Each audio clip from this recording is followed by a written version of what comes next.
The thing I remember is the smell. The smell of the leather ball. The smell of a gymnasium when you walked into it with that old wood that it drew me. And I fell in love with the game ever since.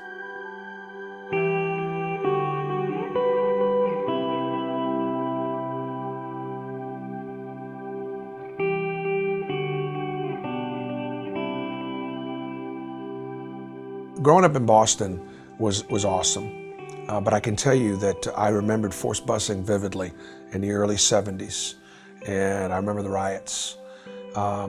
Boston's a great town. It's got great ethnicity, but it also had tremendous divide. And Boston wasn't a melting pot. It was a series of neighborhoods and ghettos that were very divided, and it bothered me. It bothered me to my core, and I think it, in a lot of ways, my becoming a coach had something to do with saying, no, I'm going to bring people together. And that's been my ministry, if you will. And I really think growing up in Boston and seeing the divide and seeing the tension about just because we prayed a little differently or we looked a little differently, unacceptable.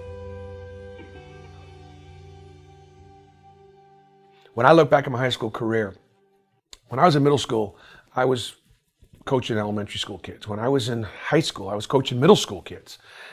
I was always umpiring, refereeing, just always on the sports fields. That's sort of, what I was doing. And then when I went to BC and walked on the basketball team, got cut, wasn't good enough, but stayed in as a manager and as a student assistant and in every way, shape, or form.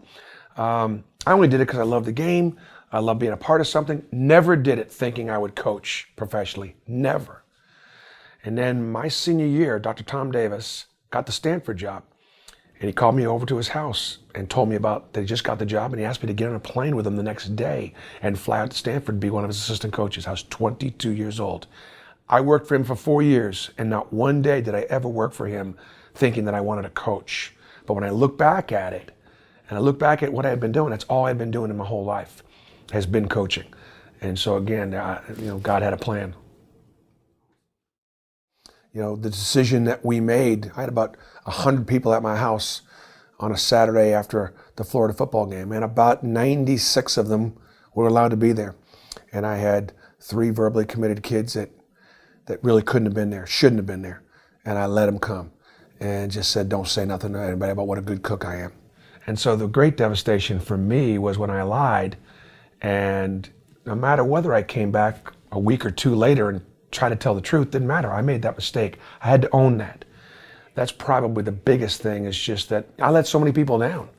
And it's not so much what we did. I mean, it wasn't, I ran a clean program, and we did a lot of things really, really right. We made a mistake. We paid a huge price. I had heard that there was some interest. I had heard that Auburn was asking some questions, but quite honestly, I was at ESPN. And so when Jay called, it was great to hear from him, and he wanted to talk, and I was happy about it, but I was working at ESPN. So he and David Benedict flew out to ESPN, and we couldn't have our first interview till about 11 o'clock at night after SportsCenter and after I was done working. We probably visited till about 2 o'clock in the morning. And if anybody knows me, if I say I'm going to do something, I'm going to do it. And I'm going to do it with 100% commitment. And I said, now, Jay, if you offer me this job, and if I do decide to take it, I promise you one thing, you will never look back and question my commitment. I will own it. I will wear it. You'll get 100% of what I got. It may not be enough, but you'll get everything I got. We visited the next morning, and after a night's sleep, I started to try it on a little bit. I put on the jacket of being Auburn's basketball coach, and I liked the way it fit. I liked the way it felt. And then we kind of moved from there. He let me know that Saturday morning if that I wanted the job, it was mine. I said, I can't give you that answer right now. He said, well, if you don't give me that answer, I just may go out there and talk to a few other people. And I said, you know what, you might have to, but I've got Brandy at home, and I got 4 children, and this is going to be a family decision. And that made him want me even more. That I was willing to put the job on the line and make him wait 3 or 4 days, because I still had to stay at ESPN that weekend and work. But until I could look the people in the eye that I loved and make sure that they would be willing to do this with me, because I couldn't do it without them. That was an easy conversation.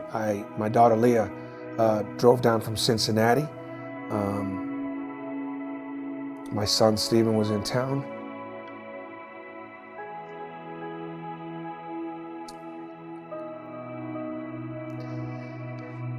They missed me not being in coaching. They recognized the pain that I was in not being in coaching. And that conversation lasted about 2 minutes. They said, let's go to Auburn, Daddy.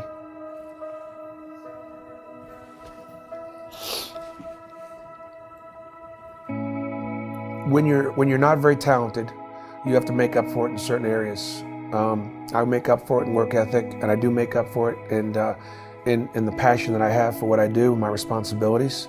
I've been given a great opportunity, an opportunity to lead a program that at one time was a nationally recognized brand. And I'm here to try to bring that brand of Auburn basketball back to the folks here on the Plains.